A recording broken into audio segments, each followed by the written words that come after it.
한 주간의 정치 이슈 속 궁금증을 풀어보는 시간입니다. 정치와이, 오늘도 왜라는 질문 많이 해보겠습니다. 김준일 시사평론가, 최수영 정치평론가 함께합니다. 어서 오십시오. 예, 안녕하세요. 네. 이제 추석 연휴가 시작됐는데 두 분은 고향 내려가시나요? 저는 고향이 서울이고요. 네. 근데 이제 처가는 목포라서 네. 목포는 갈 것 같고 지금 이번 연휴가 길어서 네. 캠핑을 좀 가려고 그래요. 그래서 캠핑 갔다가 울산으로 좀 이제 보통 수도권으로 많이 가는데 이번에는 멀리 울산에 바다 위에 캠핑장이 있는 데가 있어요. 거기 좀 바다 위 캠핑장이요? 예, 멋진데요. 예, 예. 네. 그래서 이제는 가족 평론하러 가시는구나. 네, 최수영 평론가께서는 저는 뭐 고향이 강원도인데 네. 그래서 이제 오늘 요 방송 마치면은 네. 출발할 예정입니다. 네네. 자, 긴 연휴라서 지금 앞서서도 계속 언급을 하는데 추석 민심 밥상에 무슨 음식이 올라갈까 이런 얘기들 많이 할 수밖에 없잖아요. 두 분이 각각 하나씩 꼽아주신다면 어떤 의제들이 화제가 될까요? 근데 이제 전통적으로 추석 밥상머리에 뭐 무슨 현안 뭐 이런 얘기를 하는데 제가 이제 또 어쨌든 경험해 본 바로는 요즘은 정치 얘기 안 합니다 그냥. 아예 안 하시나요? 대부분 피해요.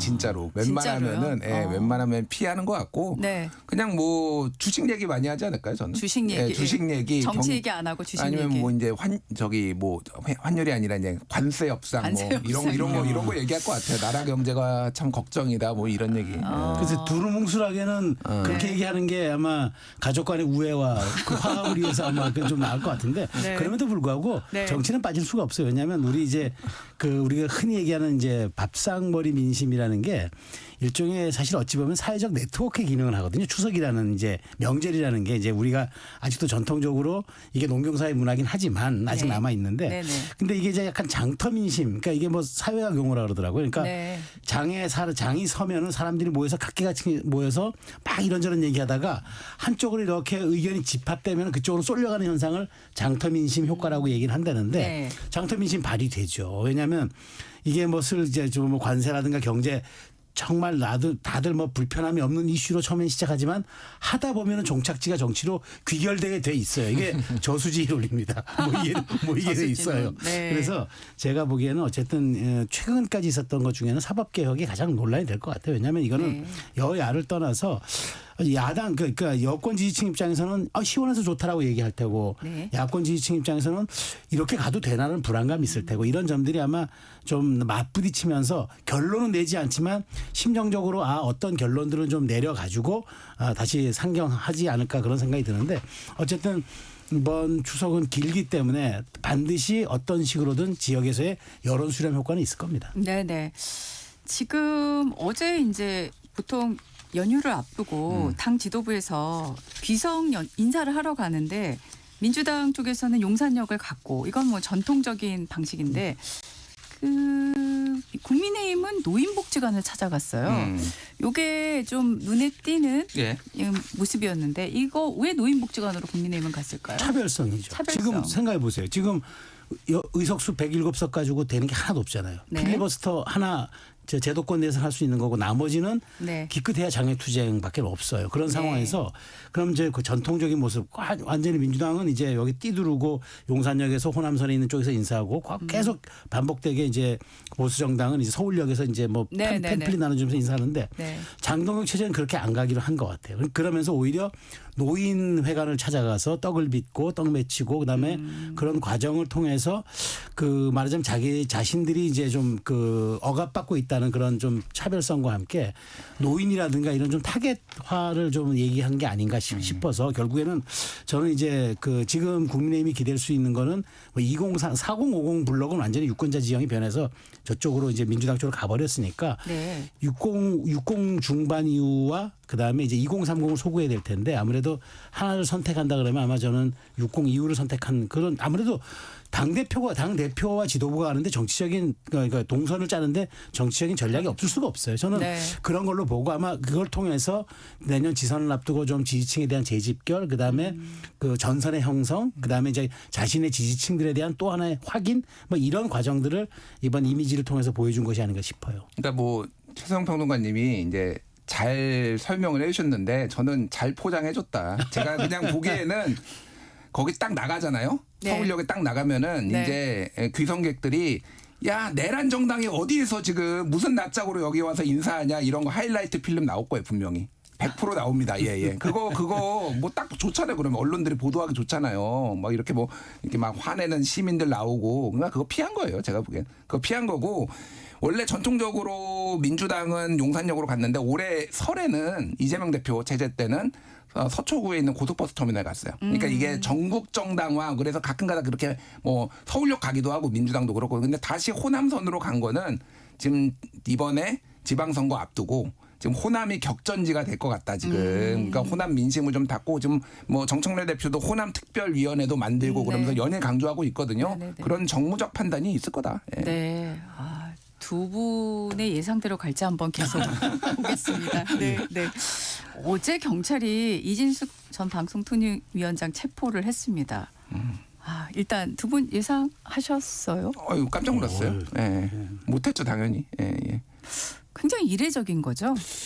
이례적이죠. 그러니까 이례적인 게 일단은 이게 이제 말을 한 거 가지고 지금 한 거잖아요. 뭐 유튜브 방송에 나가 가지고 본인이 이제 탄핵됐을 때 이제 뭐 좌파들 얘기를 하면서 이제 보수 유튜브에 나가서 네 군데 나가서 얘기했다라고 해요. 그리고 이제 뭐 페이스북에 올린 글인데 일반적으로 이게 이제 체포가 될 사안인가. 이게 뭐 되게 긴급하게 체포를 해가지고 막 증거 인멸에 있거나 그런 게 아니라 이제 해석의 영역이잖아요. 네. 그러니까 이게 체포할 사안이 아니다라고 볼 수는 있는데 경찰의 얘기를 들어보면 또 약간 수긍되는 면도 있어요. 출석 요구서를 6번에 보냈다라는 거예요. 6번에 보내 8월 10일부터 9월 중순까지. 근데 안 나왔다라는 겁니다. 그럼 경찰 입장에서 우리를 무시하나? 그리고 이게 어쨌든 법원에서 발부를 받은 거잖아요. 법원에서 발부 있죠. 예, 그러니까 예. 당연히 그쵸. 그러면 그렇죠. 법원에서 보기에도 이거는 좀 문제가 있다. 이거는 국가 공권력에 대한 어떤 무시다. 뭐 이렇게 판단했을 거라고 봅니다. 그러니까 이게 정치적으로 고려를 했으면 오히려 체포를 안 했을 것 같다. 추석 밥상머리에 이진숙이 올라가게 생겼다 지금 그 생각이 들어요. 예. 네. 뭐 그렇죠. 정무적으로 판단하면 하면 안 되는 일이죠. 근데 이 과욕이 부르는 참사라고 보는 게 뭐냐면 지금 네. 법원을 너무 공격하니까 법원도 제가 이런 말씀드리기 좀 조심스럽긴 하지만 법원도 정치적인 시류라든가 여론에 반응하지 않을 수가 없거든요.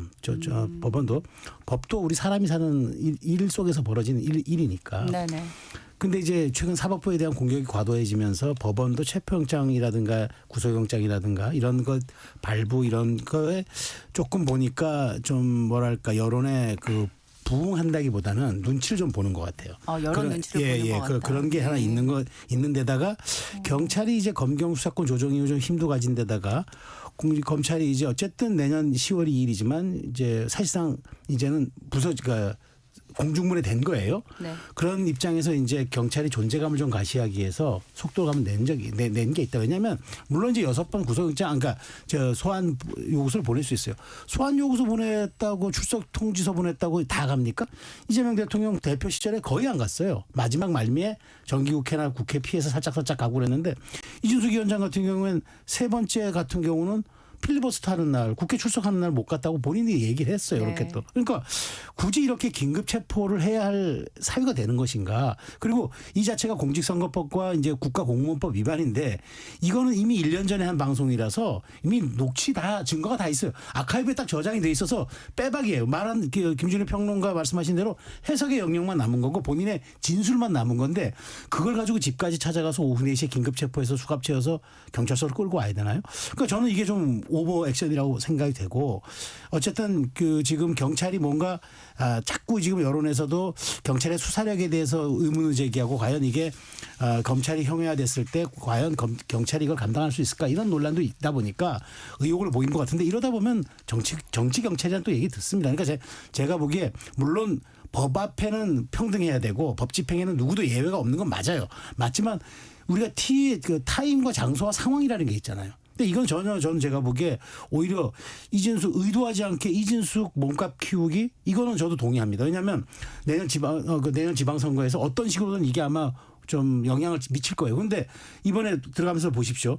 여기 이렇게 수갑창고 이렇게 가린 거 흔들면서 거의 선거 유세하듯 했잖아요. 그 장을 깔아준 게 누굽니까? 그래서 저는 오히려 이런 좀 약간 뭐랄까 이게 좀 이 작은 사안을 가지고 오히려 크게 키운 사례가 될 수 있다고 저는 봐요. 사실 뭐 어제 많은 분들이 이 전 위원장이 전쟁입니다. 이런 발언한 거 말씀하신 대로 이제 그 손을 좀 흔들어 보이는 듯한. 네. 오늘 이 지금 체포 적부 심사를 청구를 한다고 했거든요. 근데 앞서 말씀하셨잖아요. 네. 법원에서 어쨌든 체포영장을 발부를 해줬으니까 지금 이게 이런 상황이 전개가 된 건데 이 체포 적부심 포함해서 앞으로 상황이 어떻게 전개될 걸로 생각하시나요? 일단 그 워딩부터 제가 네. 말씀하신 대로 뭐라고 했냐면 이진숙 전 위원장이 네. 전쟁입니다. 이 말을 한 여성이 떠오르네요.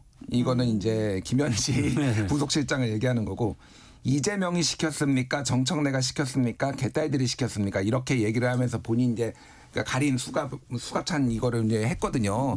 이거를 이제 진짜 말씀하신 대로 호재로 보는 것 같아요. 아, 나는 탄압받는 보수의 여전사다. 내 말이 맞지 않냐. 좌파들이 이렇게 권력 잡으면 다 이렇게 하는 거 아니냐. 그 얘기 방송에서 했던 얘기가 유튜브 나가서 했던 얘기를 그대로 했습니다. 그러니까 굉장히 이제 좋은 혹이다. 뭐 이렇게 보는 것 같고 그 체포적부심은 사실은 뭐 윤석열 전 대통령이 하기 전에는 판사들도 그런 게 있는지조차 다 까먹었던 그런 법적 절차예요. 근데 이제 계속 이제 소환이 되는데 말씀하신 대로 법원이 발부를 했으면은 이거를 자기가 체포적부심을 해서 풀어주면은 이건 모순이 되는 거죠. 권위가 떨어지는 거 법원에. 그래서 이게 받아들여질 리는 없다. 근데 그러면 그 일반적으로 그러면 구속영장을 그러면 바로 체포하면 청구를 하잖아요. 그렇죠. 구속까지는 저는 안 갈 것 같다. 이거는 저도 구속할 사안은 아니라고 보고. 그러니까 이게 뭐 법적 엄정성 뭐 절차 이런 것도 있고 하지만은 아무리 그래도 경찰이 정무적 판단을 안 할 수는 없거든요. 그럼 이게 구속이 됐을 경우에는 진짜 누구가 신나냐. 이준석 위원장만 신나는 상황이 올 수도 있겠다. 그 생각이 들어요. 네. 네. 어떻게 보실까요? 저도 48시간 내에 어쨌든 결론 네, 내려야 돼요. 네. 그러니까 영장을 청구하든지 아니면 이제 석방을 네. 하든지 해줘야 되는데 그러기에는 사안이 너무 경미해요. 왜냐하면 이게 어마어마하게 무슨 뭐 그 여러 갈래가 얽혀 있는 사안이 아니라 발언만 해석하면 되는 거예요. 근데 잘 생각해 보면은 이준수 위원장도 취임 하루 만에 탄핵됐잖아요. 탄핵되고 나니까 얼마나 억울했겠어요. 그래서 이 방송 저 방송 다니면서 자기 직무가 정지된 상태니까 물론 직분은 신분은 방통위원장이지만 직무는 정지된 상태다 보니까 여기저기 나가서 이제 좀 떠든 거죠. 좀 약간 과하게 제가 보더라도 뭐 민주당 쪽이 좀 들으면은 이게 좀 선을 넘었다 싶은 얘기를 할 수도 있어요. 그런데 이게 과연 그러면 이 부분이 선거에 영향을 끼쳤을까? 그러니까 이게 공직선거법이면은 선거에 영향을 끼쳐야 되는 건데 이게 발언이 작년 7월인가 8월이라서 뭐 이미 대선이 있을지 모르기 때문에 이재명 대통령의 당선을 뭐 방해하기 위해서 했다라고 보기에는 이거는 설득력이 떨어지는 거죠. 뭐 어떻게 1년 후를 예측합니까? 그렇기 때문에 경찰은 조사를 하는 결과만 내놓으면은 자신들이 기관의 어떤 정당성만 확인됐다 생각하고 아마 신병은 확보하지 않을 거예요. 저도 그렇게 보는데 어쨌든 이게 금요일 그러니까 오늘 결론이 나고 내일 풀려날 가능성이 높다고 보는데 그렇다면은 저는 어쨌든 오늘 내일 이슈를 이진숙 위원장이 잠식을 하는 거라서 네. 경찰이 어쨌든 뭐 그런 결과를 낸다 할지라도 이 이슈는 오늘까지는 사그라들지 않을 거라고 좀 봅니다. 이거 사실관계를 좀 명확하게 해야 되는 게 그 유튜브 지금 혐의를 받고 있는 게 작년 9월에서 10월 보수 유튜브 나가서 한 발언도 있고요. 올해 3월과 4월에 페이스북에 올린 게 이제 민주당 의원들과 이재명 대표가 직무유기 현행범 뭐 민주당이 저를 탄핵시켰으니까 뭐 이런 얘기들을 한 것도 선거에 영향을 주려고 한 거다라는 혐의니까 작년 9월 그것만 가지고 하는 건 아니다. 예. 네네네. 그 대통령 지지율 얘기로 조금 주제를 바꿔보겠습니다. 이재명 대통령 국정 지지율이 2주 전보다 2%포인트 하락했다는 여론조사가 어제 공개가 됐습니다. 이게 엠브레인 퍼블릭, K스탯 리서치, 코리아 리서치, 한국 리서치가 9월 29일부터 10월 1일까지 18살 이상 1,300명을 대상으로 휴대전화 가상번호를 이용한 전화 면접으로 진행을 했는데 57%였습니다. 여당 지지율도 떨어졌고요. 자, 뭐 추석 연휴 되기 전에 보통 이런 여론조사 많이 하는데 지금 보면 여당 지지율이 올라가지는 못하고 있어요. 약간씩이지만 계속 떨어지고 있고요. 네. 예, 어떻게 보고 계실까요? 우상호 정무수석이 최근에 한겨레 인터뷰했거든요. 예, 굉장히 재밌게 보고 그랬는데 우상호 수석의 화법을 빌리면은 답변하지 않겠습니다. 답변하지 않겠습니다요. 그러니까 네. 거기에 한겨레 기자가 물어봤거든요. 왜 지지율 떨어진다고 보십니까? 그러니까 답변하지 않겠습니다라고 했는데 그 앞에는 당의 얘기를 한참 했어요. 그러니까 지금 뭐 제가 보기엔 솔직히 안 떨어지면 이상해요. 예, 뭐 좋은 게 있나요? 지금? 이제 딱 좋은 거는 하나 정도 있는 것 같아요. 지금 불장이다 지금. 코스피 3,500 찍고 이거 불장인 거 하나 있고 지금 환율도 지금 1,400원 물가도 지금 계속 뛰고 있고 지금 관세 협상 안 되고 있고 뭐 게다가 지금 내부에서는 지금 뭐 조희대 대법원장 탄핵 뭐 이런 얘기 민주당이 추진하면서 약간 이재명 대통령 지지율이 대략 60% 안팎 뭐 55에서 62 정도 나왔던 건데 그러면 보수도 지금 이재명을 지지하는 사람들이 있을 거 아니에요. 그럼 보수 진영에서 보기에는 이거는 마음에 안 드는 거죠. 그러니까 그거는 이제 적극적인 진보 지지층 그러니까 이거 안 떨어지는 게 이상하다 제가 보기에는 예, 그런 것 같아요. 예. 네. 뭐 저는 뭐 안 떨어지면 이상하다는 말은 뭐 정확한 말씀이신 것 같고 저는 추락하는 그것은 다 이유가 있지 않겠습니까? 다 이유가 있는 거죠. 두 갈래라고 봐요. 사실 이 동반 하락입니다. 이게 이제 그 이른바 동조화 현상, 커플링 현상인데 이제 이게 왜 이런 일이 벌어졌느냐. 이재명 대통령이 실체가 크게 눈에 안 띄는데라고 생각하시는 분들이 많을 거예요. 저도 일정 부분 동의합니다. 이 부분에 대해서는 당의 책임이 더 커요. 그렇지만 왜 동반하락일까? 이재명 대통령이 이걸 해결해 줄 수 있는 유일한 사람인데 약간 이중적 태도를 보이고 있는 것 같거든요. 말로는 계속 실용협치 얘기하고 좀 양보하세요 하는 것 같지만 실질적으로 가장 결정적일 때 권력에도 서열이 있습니다. 이런 얘기들. 그다음에 뭐 말하자면 이제 본인이 또 무슨 얘기를 그 제도에 대해서 얘기를 하는데 그게 공교롭게 자기 얘기를 하면서 여당이 또 바꿔요. 그 법을 통해서. 그다음에 이런 재판들이 뭐 중지되거나 막 항소하거나 상고하거나 이런 부분들도 제도를 바꾸는 게 꼭 공교롭게도 이재명 대통령이 지시한 다음에 합니다. 여당이 맞장구 쳐줘요. 그러다 보니까 이게 진위가 무엇이지? 정말 이게 혹시 한 배를 탄 건 아닌가? 뭐 이게 서로 짜고 치는 약속대로는 아닌가? 이런 생각들을 하는 거예요. 그러다 보니까 물론 이제 관세 협상이라든가 이런 외적인 요인도 있겠지만 가장 중요한 내적인 요인은 결국 저는 국민들이 이재명 대통령이 뭔가 정치를 바꿔줄 것으로 생각했는데 오히려 지금 하는 행태를 보면은 뭐 검찰 개혁하고 윤석열 전 대통령의 의대 증원 2,000명하고 뭐가 다르냐. 일단 방향 정해놓고 속도 내고 주변의 얘기는 듣지 않고 다른 소리들은 다 무시하고 결국 이렇게 가다 보면 그건 개혁이 아니라 개악이 될 경우가 많은데 이런 식으로 입틀막 하면서 가는 게 과연 맞는 것인가 이런 부분들이 끊임없이 문제가 제기되면서 축적이 되는 거예요. 그러다 보니까 지금 계속 이게 지금 일회성이라면 저도 좀 분석하기가 어려운데 이미 3주에 들어섰다 하면 이건 추세로 봐야 되기 때문에 우하향하고 있다는 건 굉장히 나쁜 시그널이에요. 왜냐? 5년 단임제 대통령 하에서 대통령은 딱 지지율만큼 일을 합니다. 지지율만큼 국정동력을 갖습니다. 근데 이게 계속 3주째 빠진다? 그러니까 최근에 어느 언론에 의하면은 이런 보도가 나왔잖아요. 웃음기 싹 빠진 국무회의. 그 얘기가 저는 단적으로 보여주는 사례라고 생각합니다. 네. 지금 당내에서도 민주당에서는 이제 김영진 의원이 대표적이에요. 당 지도부와 조희대 청문회를 진행했던 법사위원장 등이 고민을 해볼 필요가 있다. 당 지지율 하락과 관련해서 결국 이제 강성 지지층을 의식한 어떤 지도부나 의원들의 행보에 대해서 지적을 한 걸로 보여지는데 근데 이제 이게 보도에 따르면 김영진 의원 외에는 또 추가로 그런 목소리를 내는 분들은 또 별로 보이지는 않는 것 같아요. 이건 어떻게 보고 계십니까? 그러니까 제가 이제 안 떨어지는 게 이상하다고 했잖아요. 이런 얘기가 안 나오는 게 이상한 거예요. 그러니까 지금 그 용산 대통령실 분위기는 민주당 지도부에 대한 부글부글 지난번에도 제가 말씀드렸잖아요. 네. 뭐 여러 루트로 나오죠. 우상호 정무수석 인터뷰를 왜 했냐면은 당이 이렇게 나가는 뭐 이렇게 강하게 나가는 것에 대해서 당은 당의 일을 하는 거고 정부는 정부의 일을 하는 거다 이렇게 약간 선을 그은 거예요. 어쩔 수 없다. 그러니까 쉽게 얘기하면은 옛날에 당정 관계가 아니라 뉴 노멀이다. 근데 지지율은 왜 떨어지는가 하니까 말하지 않겠다. 그러니까 그 이미 거기에다 들어가 있는 거예요. 그러니까 당이 무리하게 뭔가를 이런 거를 추진을 하면서 압박을 뭐 사법부도 압박하고 막 이런 거 하면서 떨어졌다라는 인식이 용산 대통령실에 있고 김영진 의원은 친명이니까 그거를 이제 뭐 얘기를 어느 정도 받아서 한 거고 뭐 저 같은 사람이 이제 뭐 쉽게 얘기하지만은 나머지 의원들은 말하기가 부담스러운 거죠. 어쨌든 당 대표가 이렇게 하는 거를 반기를 드는 거 그리고 뭐 소위 말하는 개혁의 딸, 뭐 개딸, 뭐 지지자들 강성 지지층이 이런 얘기하면은 김영진 정도 되니까 이거 그냥 받는 거지 나머지가 와서 뭐 이런 얘기하면은 받아낼 수 있겠습니까? 그러니까 이게 눈치 보고 있는 상황 뭐 이런 거 같아요. 그러니까 계속 시그널은 계속 주고 있어요. 계속 주고 있고 저 같은 사람한테도 당이 너무하는 거 아니에요? 뭐 이런 얘기들을 용산 대통령실 관계자가 할 정도면은 문제가 있다라는 거는 계속 알리고 싶어해요 지금. 예. 알리고 싶어하는 분위기라는 얘기를 지금 하셨는데 근데 이게 지금 이제 추석 연휴 열흘 동안 그다음에 이제 지나고 나면 바로 국정감사로 이어지는데 이게 요 상태 정도에서 그냥 다시 사그라질 건지 아니면 다시 뭔가 불씨가 되살아날 건지 어떻게 보세요?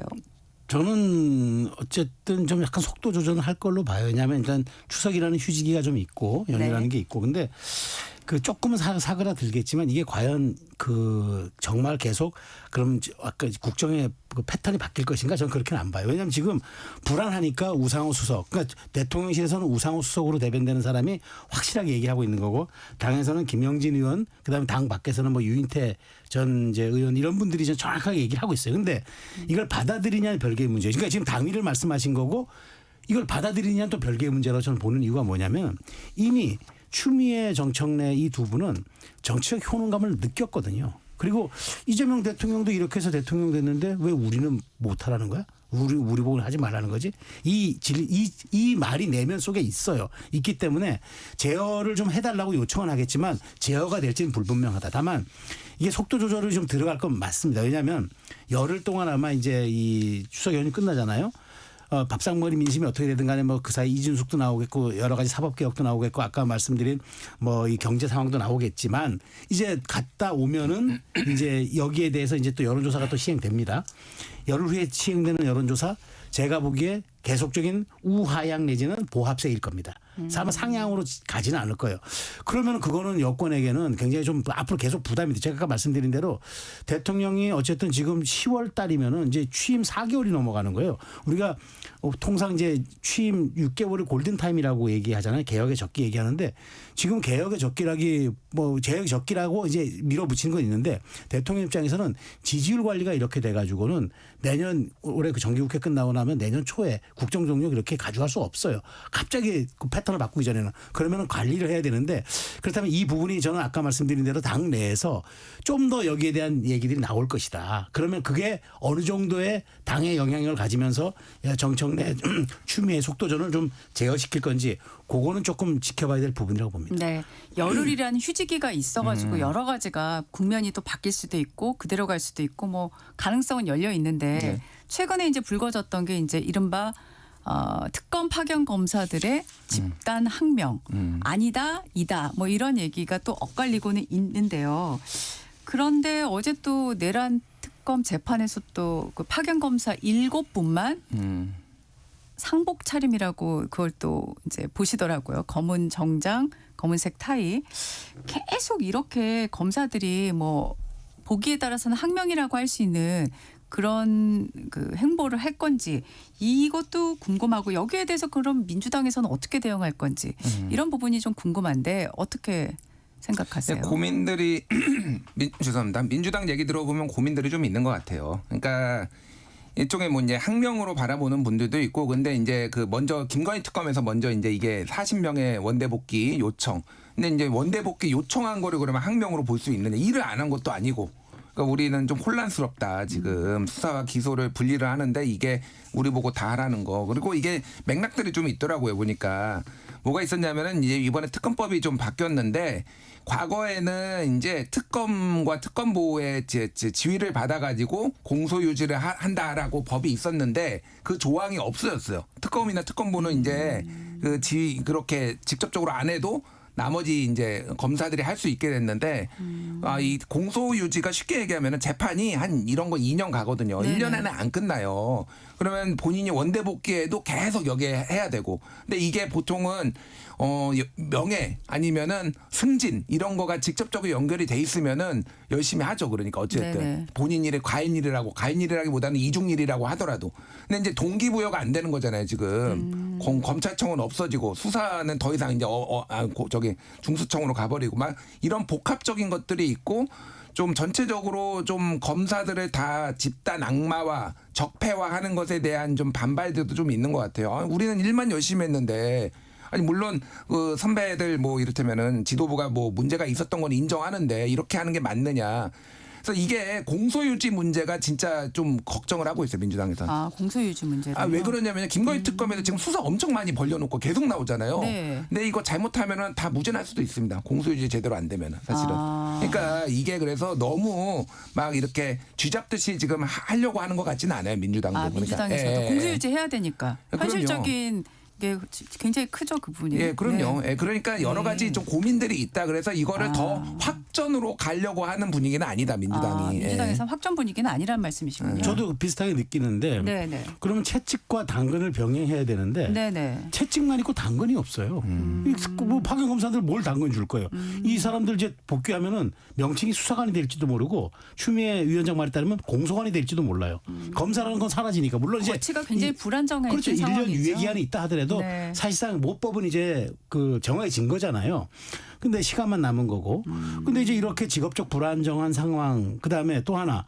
사실 어찌 보면은 이분들이 나온 분들이 어찌 보면 이제 검찰에서 좀 에이스라는 사람들이 좀 파견 나왔을 거 아니겠습니까? 근데 지금 말씀드린 대로 이제 희망이 별로 없고 유인책이 없어요. 그러다 보면 지금 사실상 자기 동료들은 이제 그 어찌 보면 지금 천덕꾸러기 취급받고 있는 거고 저 이러면은 본인들이 갖고 있는 상황 그다음에 원칙적인 것도 또 명분도 있는 게 뭐냐면 검찰이 그런 아주 적폐적인 부분에 대해서 직접 수사 못하게 하고 별건 수사 못하게 하고 뭐 중간에 수사 브리핑 못하게 하고 다 하지만 특검은 다 누리고 있잖아요. 그리고 모든 걸 너희들은 다 해줘라. 그리고 우리가 인원도 늘려줄게. 기간도 늘려줄게.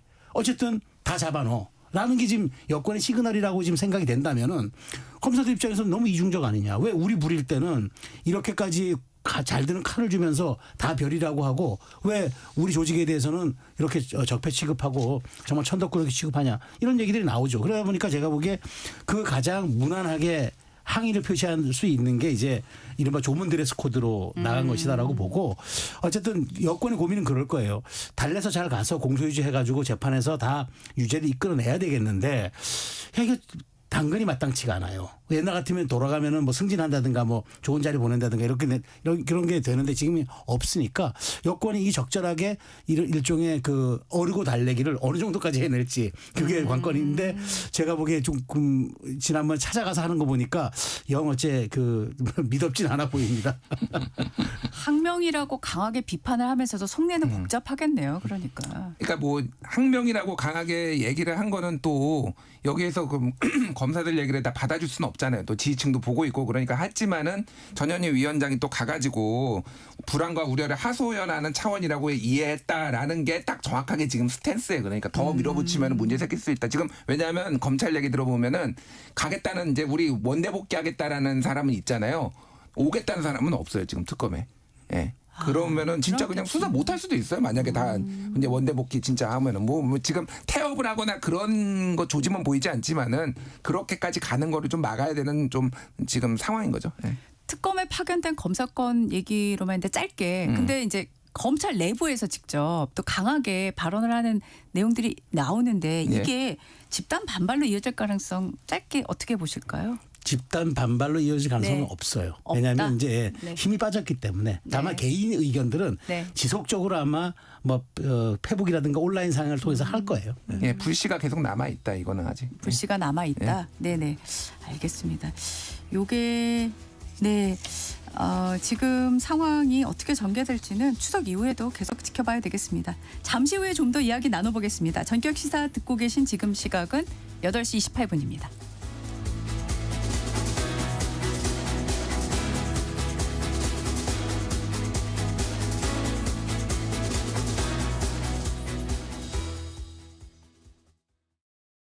잠시 후 8시 반부터 일부 지역국에서는 해당 지역 방송을 보내드립니다. 워렌 버핏은 가치 투자, 필립 피셔는 성장주 투자, 피터 린치는 장기 투자. 방법은 달라도 목표는 하나. 성기영의 경제쇼가 성공의 길로 안내합니다. 깊이 있게, 명쾌하게, 지금 이 시대 경제에 관한 모든 것을 알려드립니다. 평일 오후 4시 5분 성기영의 경제쇼와 함께하십시오.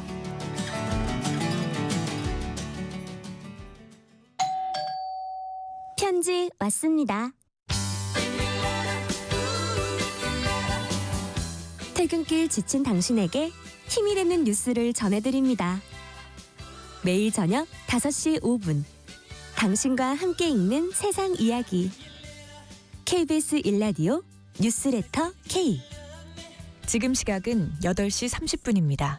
KBS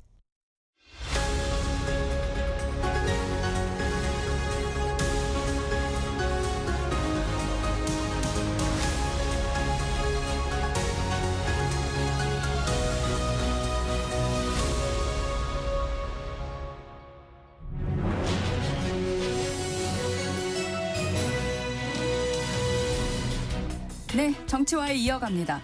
자, 이번에는 그 민주당의 종교단체 동원 의혹, 요거에 대해서 좀 말씀을 나눠보겠습니다. 국민의힘에서는 김민석 총리가 이번 사태의 몸통이다 이렇게 보고 관련 시의원을 경찰에 고발을 했습니다. 앞서 그 주승래 사무총장은 그런 건 아니다라고 이제 얘기를 했는데 이 의혹의 신빙성은 일단 어느 정도로 보고 계실까요? 저는 이게 어쨌든 지금 꼬리 자르기라고 국민의힘은 얘기하는데 실체는 분명히 있어요. 근데 이게 정확한 거는 팩트는 아마 하나일 겁니다. 종교단체인지 아니면 사교연맹 부회장의 관할하에 있는 3,000명의 그 영향력 있는 3,000명인지 이 두 가지만 사실은 아직은 규명이 안 된 거지 나머지는 팩트에 가깝다고 봐요. 왜냐하면 가장 핵심적인 당비 대납에 대한 얘기가 있었고 그다음에 지방선거를 앞두고 분명하게 이 영향력을 끼치겠다는 의도를 충분히 얘기했어요. 그래서 권리당원 얘기와 함께 그렇게 했을 때는 어떻게 해야 된다고 김민석으로 가야 된다는 얘기까지 나왔기 때문에 제가 보기에 정당법 위반 소지는 충분하게 있고 그다음에 여기에서 이제 이게 갖고 있는 여기 또 많아요. 이게 제가 변호사들 들어보니까 이게 만약 사실로 확인된다면 한 서너 가지 법조항이 된다고 보는데 어쨌든 가장 중요한 거는 의도된 그 이 과정과 세력을 통해서 경선에 영향을 끼치려고 했다. 이건 분명한 사실관계가 있어 보이기 때문에 이게 실행되지 않았기 때문에 기수와 미수의 차이일 뿐이지 어쨌든 의도는 충분히 있었다. 다만 아직도 이게 저는 종교단체인지 그 사교연맹 부회장의 영향력에 있는 3,000명인지 이것만 규명이 안 된 건데 어쨌든 정청래 지금 대표 입장에서도 빠르게 지금 가는 이유가 어찌됐건 이것 끊어내지 않으면은 이것도 굉장히 지금 역공을 받을 수밖에 없고 국민의힘은 당원 명부 확인을 위해서 압수수색까지 하는 마당에 이런 이 문제를 너무 자체적으로 다룬다는 그런 인상을 주지 않게 해서 속도전을 내는 것 같은데 어쨌든 이 부분은 저는 굉장히 좀 앞으로 인화성이 있는 문제라고 봐요. 네. 그러니까 이거를 이제 쟁점들을 좀 나눠서 볼 필요가 있는데 예를 들면은 집단 당비를 대납해서 집단으로 당원들을 권리당원으로 가입시키려는 시도가 있었느냐 이거는 뭐 O. 그러면은 실제 입당했냐 지금까지 나온 내용으로 보면은 X. 그리고 김민석이 시켰냐 세모인데 저는 X에 가깝다고 봐요. 그러니까 이거는 뭐 수사를 통해서 밝혀지겠죠. 일단은 녹취가 너무 선명하잖아요. 본인이 당비 대납해주고 6개월 1,000원씩 6개월 638 1,800만 원 준비하고 뭐 이런 얘기까지 다 있으니까 이거는 맞고 이게 언제냐 8월 4일이에요. 그럼 이제 딱 권리당원들은 민주당은 6개월의 당비를 내야 돼요. 그럼 사실상 7개월 정도가 필요합니다. 그러면 9, 10, 11, 12, 1, 2, 3 이렇게 하면 지방선거 경선하고 딱 맞아떨어지니까 급한 거예요. 그러니까 지금 빨리 움직여야 된다. 근데 실제 입당이 됐느냐? 그러면 이거는 또 언론 보도로 여러 개가 나왔는데 이게 뭐 불교 쪽 지금 뭐 태고종이라는 뭐 얘기도 있는데 이거를 그쪽에서 문의하니까 지금 가뜩이나 지금 통일교 뭐 이런 걸로 지금 당비 대납 이런 걸로 난리 났는데 이건 안 된다라고 선을 그었다라는 거잖아요. 그러니까 이거는 실제 이루어지진 않았다. 미수범이다 지금. 그리고 민주당에서 나온 얘기는 뭐가 있냐면은 김경시 의원이 지금 영등포 구청장에 나가려고 하는데 영등포 구에다가 자기 지인 당원들을 다 그러니까 위장 전입 같이 주소를 해가지고 이거 옮겼다. 이게 발견됐다라는 거예요. 그러니까 지금. 그러니까 이거를 징계하겠다라는 거고 이미 본인의 욕심으로 지금 영등포구청장에 나가려면 공천도 받아야 되고. 근데 그게 김민석이라는 서울시장에 거론되던 거물 이쪽을 미리 잘 보이기 위해서 그러니까 내가 이 정도 준비했습니다. 뭐 이런 걸로 지금 하려는 거 아니냐. 수사를 해봐야 되겠지만. 게다가 김민석 총리는 지금 국민의힘이 물어봤잖아요. 이미자 의원이었나 아마 그랬던 것 같은데 출마하십니까? 안 나갑니다. 지금 당대표, 차기 당대표 쪽으로 지금 선회를 한 이런 상황인 것 같아요. 지금 정치적으로 해석이 나오는 거는. 그러니까 이거는 저는 김민석 총리가 시켰을 가능성은 거의 없다. 근데 뭐 수사해보면 알겠죠. 네. 아니 뭐 저도 시켰을 가능성은 없다고 봐요. 그런데 그 사람의 과잉이었든 뭐든 간에 어쨌든 그 당시 당 소속의 그 시의원이었던 사람이 이런 일을 추진했다는 사실 자체는 이거는 굉장히 큰 이거는 그 공론장 질서를 위반하는 거고 민주주의를 훼손하는 거죠. 그러니까 이런 거에 대해서 내란 정당이라고 공격하면서 정말 뭐 그 당원 명부 압수수색까지 하는 이런 상황에서 그럼 이렇게 뭐 미수가 그러니까 기수가 되지 않고 미수가 됐다는 이 사안만으로 그냥 이거를 그냥 없이 볼 것이냐. 저는 사안은 본질은 똑같다고 보기 때문에 여기에 대해서 어쨌든 이제 고발이 이루어졌으니까 수사는 이루어질 텐데 저는 한번 그 강도와 그 한번 규모를 지켜볼 생각입니다. 아니, 그러니까 제가 뭐 업수이 여기고 그런 건 아니에요. 저도 이거 되게 문제가 있다라고 보는데 어쨌든 이제 정무적으로 이 상황이 어떻게 되는지 설명을 드린 거고 저는 이 김경 시의원은 진짜 간이 배 밖으로 나왔구나. 통일교 때문에 지금 국민의 압수수색 당하고 이러고 있는데 지금 자기 지금 종교단체 동원해달라는 거잖아요. 어떻게 이럴 수가 있지? 이게 진짜 제정신인가? 저는 그 생각이 들어요. 네. 네. 네. 그 다른 얘기를 좀 해보겠습니다. 이 지금 조이대 한덕수 회동 의혹을 제기했던 민주당의 서영교 부승찬 의원에 대한 징계안을 국민의힘이 제출을 했고 요거 잠깐 지금 뭐 소강 상태라고 해야 될까요? 하지만 이제 연휴 지나고 또 국정감사가 네. 시작이 되면 다시 얼마든지 또 수면 위로 올라올 것 같은데 이건 어떻게 진행될 거로 보시나요? 뭐 징계가 되겠습니까? 윤리위 구성도 안 되는데 그 6대6으로 만들기로 했다가 그것도 뭐 정청래 대표가 파기 지금 해서 다 재협상을 하고 한 거잖아요. 그러니까 윤리 구성이 안 돼 있어요 지금. 그러니까 이거 쓸데없는 거 이런 거 좀 하지 마라. 징계안 뭐 이런 거. 그러니까 윤리 구성이나 하고 좀 해라. 뭐 이런 말씀 드리겠고 굉장히 부적절하다고 저는 솔직히 이게 민주당이 나오는 얘기들의 신뢰가 지금 많이 떨어지고 있어요. 그러니까 이거를 검증을 안 하고 이렇게 했을 때 그 이후의 역풍들. 그러니까 특히 이제 정파성이 매우 강한 KBS 같이 이렇게 공신력도 있고 데스킹 기능도 있고 이런 언론에서 나온 게 아니라 자기네 진영에 있는 유튜브에서 무슨 시중에 떠도는 얘기들 막 지르는 거를 이런 거를 집권 여당이 가져다가 이렇게 쓰면 되겠냐. 그래서 이게 이제 비판받을 소지는 충분히 있지만은 징계는 안 될 것 같다. 네. 징계는 안 될 것 같다. 근데 저는 사실 징계만 갖고 얘기 드린 건 아니고요. 네, 이 예. 사안이 지금 이제 경찰의 고발로도 지금 가고 있으니까 이게 말씀하신 대로 지금 가장 이제 주목을 하고 있는 부분이 그 녹취라는 부분이잖아요. 네.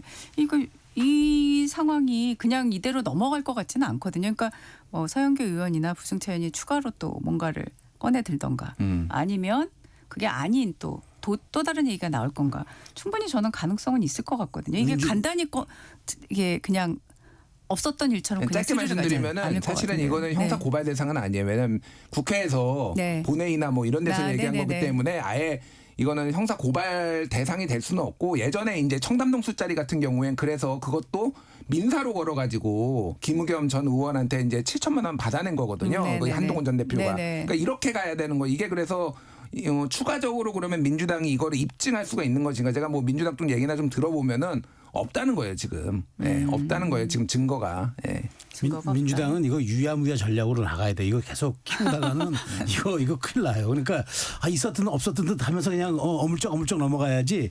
이거 계속 키우다 보면요. 민주당의 공신력이라는 건 다 사라지고 그다음에 민주당이 갖고 있는 일종의 그 대의기구의 정당이라는 것도 그다음에 집권 여당이라는 것도 다 사라집니다. 그러니까 저는 이거는 더 이상 꺼내지 않는 게 맞고 그다음에 수사기관에서 할 때 그냥 유야무야 넘어가면서 뭐 이제 경찰이 뭐 불송치한다든가 뭐 그냥 없음으로 한다든가 뭐 이런 식으로 가야지 이걸 정치권에서 계속 키우는 순간 민주당의 지지율을 끌어올릴 수 있는 방안이 없어요. 그렇기 때문에 이 부분은 제가 보기에 출구 전략을 매우 빠르게 세워야 된다. 그러니까 하나만 더 말씀드리면 예를 들면은 지금 지기현 판사 접대 의혹 뭐 그래서 지금 법원에서 나왔는데 그게 5개월이나 걸릴 일이냐 뭐 저도 비판도 많이 하고 그랬어요. 그런데 민주당에서 20번 접대 받았다. 이거를 이제 원내대표실에서 지금 뭐 선수가 얘기를 했단 말이에요. 그러니까 이런 것 좀 하지 마라. 내가 전원으로 들었는데 20번 받았다. 그럼 그 사람을 데려오든지 영수증을 들이밀든지 뭐 녹취록을 하든지 그래야 되잖아요. 그러니까 이런 식의 폭로 정치는 좀 증거를 내라 좀 증거를 민주당은 좀 신뢰가 지금 굉장히 많이 떨어지고 있어요. 민주당의 발언의 무게가. 알겠습니다. 연휴가 끝나면은 이제 또 관심을 갖게 되는 게 이 비쟁점 법안 아직 처리가 안 돼 있는데 국민의힘에서는 뭐 말씀들 계속 질문을 하면 일단은 필리버스터 계속 쓸 거다. 이거밖에 없지 않냐. 우리한테는 앞서 나경원 의원도 그런 취지로 얘기를 하셨고요. 그런데 이제 민주당이 형식적인 필리버스터 남발을 끊어내겠다며 또 관련법 개정을 시사했는데 요게 지금 이 필리버스터를 개정하는 방향으로 민주당이 실제로 갈까요? 어떻게 보십니까? 그러니까 필리버스터를 하는 목적이 입법을 방해하려고 하는 거잖아요. 그러니까 방해라기보다는 이게 부당하다라는 걸 알리기 위해서 하는 거잖아요. 물론 뭐 필리버스터를 남발되는 것이 문제가 있죠. 그걸 뭐 문제가 없다고 볼 수도 없고 막 69개 법안을 막 무슨 거의 3달에 걸쳐서 하는 게 이게 말이 되느냐 저도 비판도 했는데 그래서 이게 법 만능주의예요. 다 바꾸면은 이 여야 만약에 바뀌거나 뭐 이렇게 예를 들면은 뭐 집권 다수당이 바뀌었을 때 이래도 이거를 찬성할 수 있을까요? 이렇게 바꾸는 거를? 그러니까 저는 이런 거는 좀 하지 마라 그냥 이거는 국민들이 판단합니다. 그럼 그 국민의힘 욕하고 있죠 사람들이 좀 말이 되는 소리를 해라 쟁점 법안에 대해서 해야지 이게 지금 국회 마비시키겠다라는 거냐 여론이 안 좋아요. 근데 이거를 법으로 바꾼다 또? 저는 이건 아주 안 좋은 거라고 봅니다. 예. 지금 그래서 논의되고 있는 법을 보면은 이게 이런 거예요. 필리버스터 신청한 정당 소속 의원 지금 현재 국민의힘이죠. 네. 일정 규모 이상의 필리버스터 본회의의 필참입니다. 그러니까 5분의 3 이상. 네. 그러니까 너희들 꼼짝 말하는 거예요. 그다음에 또 이제 그게 안 되면 바로 종결하도록 하고 또 하나는 그 신청 서명, 그 필리버스터 하겠다고 신청한 서명 의원들 반드시 너희들 의사본회 그 의사당 지켜야 된다. 네. 그다음에 그 필리버스터 시간 지금 24시간 하고 있는데 이것도 좀 줄여야 되겠다 얘기하는데 할 수 있죠. 네. 그러니까 지금 민주당 의석으로 할 수 있는데 생각해 보십시오. 이렇게 하면은 물리력으로 우리가 입법 권력을 제어하는 것밖에 뭐가 됩니까? 유일하게 남은 야당의 수단을 지금 말씀드린 대로 그걸 국민들이 판단하게 하는 게 맞지 그것을 또 다른 법으로 제어한다? 그게 입법 폭력인 거예요. 그래서 이런 부분들은 제가 보기에 논의되고 있다고 간만 보는데 간도 보지 말아야 합니다. 이건 간 볼 것도 없어요. 알겠습니다. 간도 보지 마라. 네. 지금 그 국정감사에 우리 지금 계속 이제 화제가 되는 인물이 결국 김현지 제1부속실장이 이제 총무비서관에서 실장이 제1부속실장이 되셨는데 이게 지금 이 와중에 일단 이 얘기부터 질문을 좀 드려볼게요. 민주당에서는 부속실장이 국정감사에 나온 예가 없다 하면서 불출석 쪽으로 조금 단일 대우를 가져가는 분위기인데 국민의힘에서 뭐 당연히 압박을 하고 있고요. 그런 와중에 일단 질문이 이겁니다. 갑자기 이제 김 부속실장의 신상에 대한 얘기들이 이제 나오기 시작했어요. 그게 또 엇갈리기도 하고요.